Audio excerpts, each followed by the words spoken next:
বাংলাদেশের সর্বশেষ গুরুত্বপূর্ণ আপডেট সংবাদে আপনাকে স্বাগত। শুরুতেই সংবাদ শিরোনাম, পরে বিস্তারিত।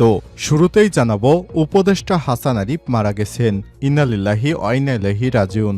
অন্তর্বর্তীকালীন সরকারের বিমান ও পর্যটন এবং ভূমি উপদেষ্টা AFM হাসান আরিফ মারা গেছেন। আর শুক্রবার 20 ডিসেম্বর রাজধানীর ঢাকার ল্যাব-8 হাসপাতালে হৃদরোগে আক্রান্ত হয়ে মারা যান তিনি। উপদেষ্টার মৃত্যুর বিষয়টি নিশ্চিত করেছেন তার সহকারী একান্ত সচিব APS মোহাম্মদ আবেদ আলী।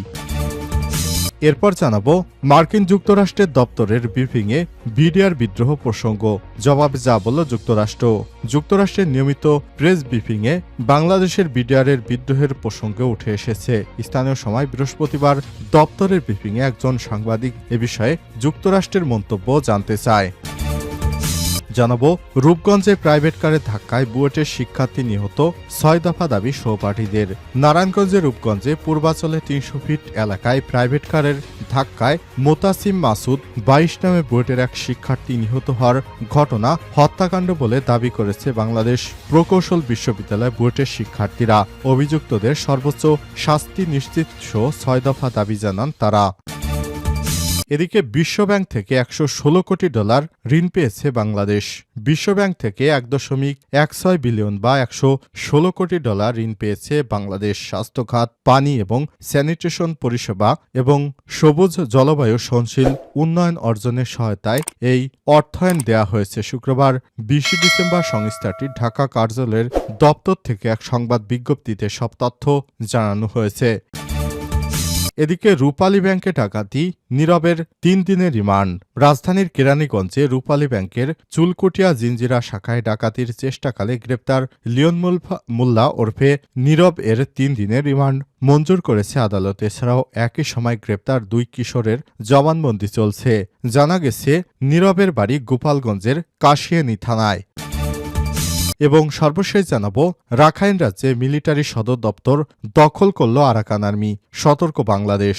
এবার মিয়ানমারের মিলিটারি ওয়েস্টার্ন কমান্ড দখল করে নেওয়া হয়েছে বলে দাবি করেছে আরাকান আর্মি। সেই সঙ্গে ডেপুটি রিজিওনাল কমান্ডার জেনারেল থাংতুন এবং জেনারেল কেওকে গ্রেপ্তার করা হয়েছে বলে জানিয়েছে। শুক্রবার এক বিবৃতিতে আরাকান আর্মির মুখপাত্র এসব তথ্য জানিয়েছে। প্রিয় দর্শক, এতক্ষণ শুনছিলেন সংবাদ শিরোনাম, এবারে বিস্তারিত। তবে তার আগে বন্ধুরা, অনুরোধ থাকবে সংবাদটিতে একটি লাইক দিন। এই চ্যানেলে আপনি নতুন হয়ে থাকলে আমাদের সংবাদটি দেখতে দেখতে চ্যানেলটি সাবস্ক্রাইব করে রাখুন, যাতে করে বন্ধুরা আমাদের পরবর্তী লেটেস্ট আপডেট সংবাদগুলো সবার আগে আপনার কাছে পৌঁছে যায়। কমেন্ট করে আপনার মূল্যবান মতামত জানিয়ে দিন আপনি বিশ্বের কোন দেশ থেকে বা বাংলাদেশের কোন স্থান থেকে আমাদের সংবাদটি দেখছেন এবং শুনছেন। এবারে বিস্তারিত। উপদেষ্টা হাসান আরিফ মারা গেছেন।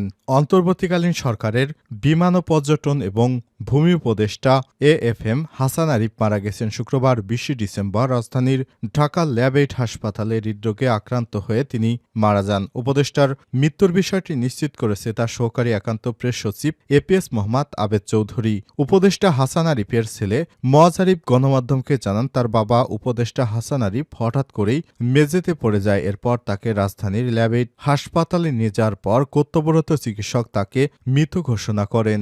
গত 8 আগস্ট অন্তর্বর্তীকালীন সরকারের উপদেষ্টা হিসেবে শপথ নেন AFM হাসান আরিফ। এর আগে 2001 থেকে 2005 সালের 28 এপ্রিল পর্যন্ত অ্যাটর্নি জেনারেল হিসেবে দায়িত্ব পালন করেছেন AF হাসান আরিফ। এছাড়া ফখরুদ্দিন আহমেদের নেতৃত্বে তত্ত্বাবধায়ক সরকারের আইন, বিচার ও সংসদ বিষয়ক মন্ত্রণালয়, ভূমি এবং ধর্ম মন্ত্রণালয় বিষয়ক উপদেষ্টা হিসেবে দায়িত্ব পালন করেছেন তিনি।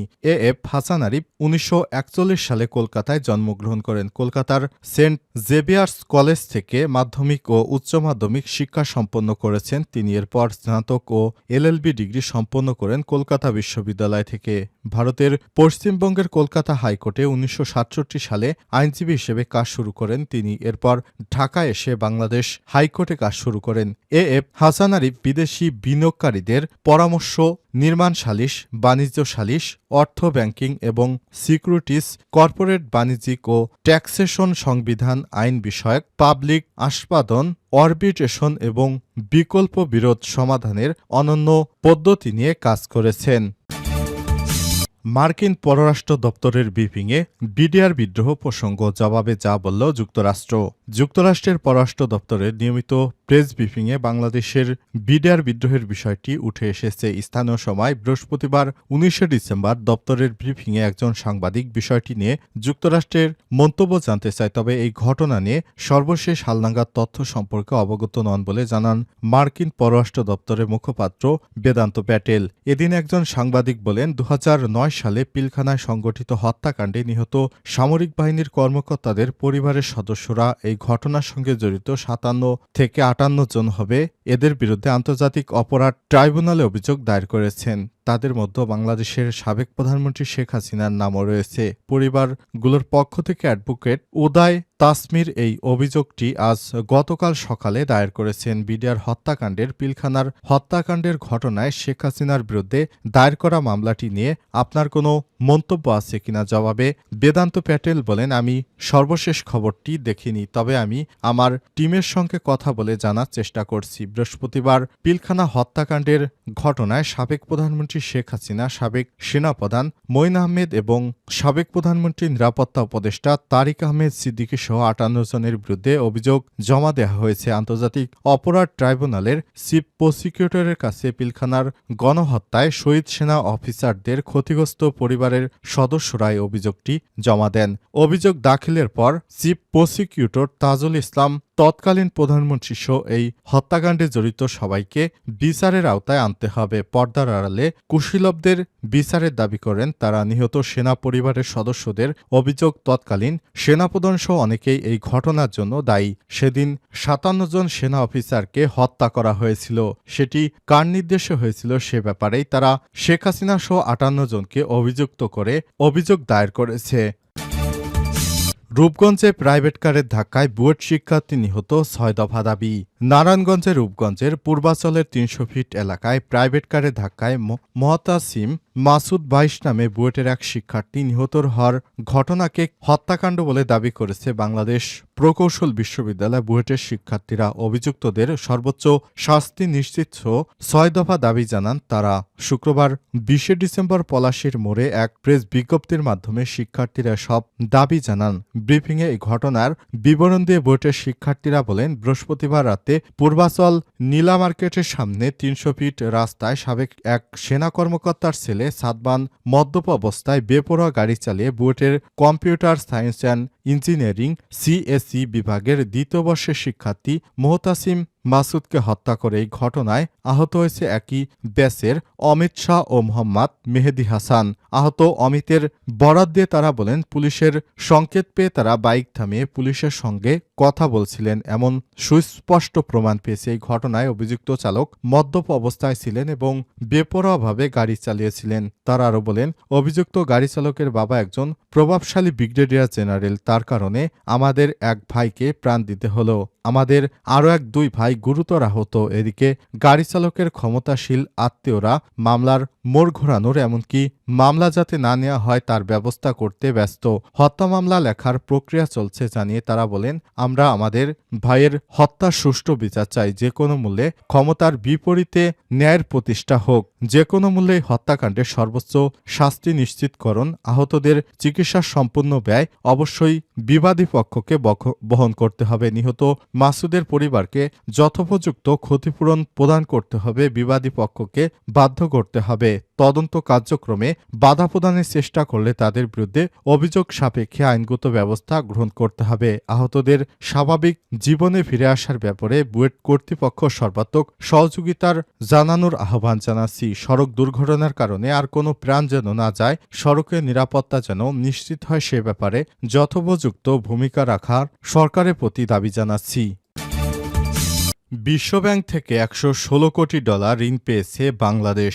বিশ্বব্যাংক থেকে ১.১৬ বিলিয়ন বা $১১৬ কোটি ঋণ পেয়েছে বাংলাদেশ। স্বাস্থ্য খাত, পানি এবং স্যানিটেশন পরিষেবা ও সবুজ জলবায়ু সহনশীল উন্নয়ন অর্জনের সহায়তায় এই অর্থায়ন দেওয়া হয়েছে। শুক্রবার ২০ ডিসেম্বর সংস্থাটির ঢাকার কার্যালয় থেকে সংবাদ বিজ্ঞপ্তিতে সব তথ্য জানানো হয়েছে। সংস্থাটির বোর্ড অব এক্সিকিউটিভ ডিরেক্টরস প্রধান কার্যালয় ওয়াশিংটন ডিসিতে বৃহস্পতিবার বৃহস্পতিবার ১৯ ডিসেম্বর ৩টি খাতে $১.16 বিলিয়ন অর্থায়ন অনুমোদন করে প্রতি ডলার সমান ১১৯ টাকা ৫৬ পয়সা ধরে বাংলাদেশি মুদ্রায় এই অর্থায়নের পরিমাণ দাঁড়ায় ১২,১৪৭ কোটি ২৯ লক্ষ ৬০ হাজার টাকা।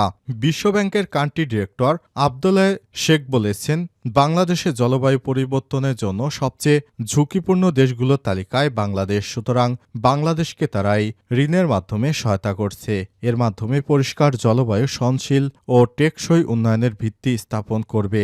বিজ্ঞপ্তিতে বলা হয়েছে, $৫০ crore second Bangladesh green and climate resilient development credit এর মাধ্যমে আমাদের সবুজ জলবায়ু সহনশীল উন্নয়নে সহায়তা করার জন্য সংস্কারে সহায়তা করবে। এই অর্থায়ন স্থানীয় এবং জাতীয় পর্যায়ে সবুজ এবং জলবায়ু স্থিতিস্থাপক হস্তক্ষেপের জন্য জনসাধারণের পরিকল্পনা এবং অর্থায়ন এবং বাস্তবায়নের উন্নতির জন্য নীতি সংস্কার সমর্থন করে এবং মূল খাতে পরিষ্কার সম্পদ, দক্ষ উৎপাদন ও পরিষেবার প্রচার করে। ঋণের পূর্বশর্ত হিসেবে পরিকল্পনার কমিশনের মধ্যে মেয়াদি বাজেট কাঠামোর সঙ্গে একীভূত মূল খাতের জন্য বহু বছরের পাবলিক ইনভেস্টমেন্ট প্রোগ্রাম নির্দেশিকা নিয়েছে। তহবিলের $৩৭.৯ কোটি স্বাস্থ্য, পুষ্টি এবং জনসংখ্যা সেক্টর ডেভেলপমেন্ট প্রোগ্রাম খাতের জন্য অনুমোদন করেছে বিশ্বব্যাংক। মানব সম্পদ, স্বাস্থ্য, পুষ্টি পরিষেবাগুলোতে অ্যাক্সেস সহজ করতে এবং সিলেট ও চট্টগ্রাম বিভাগে স্বাস্থ্য ব্যবস্থার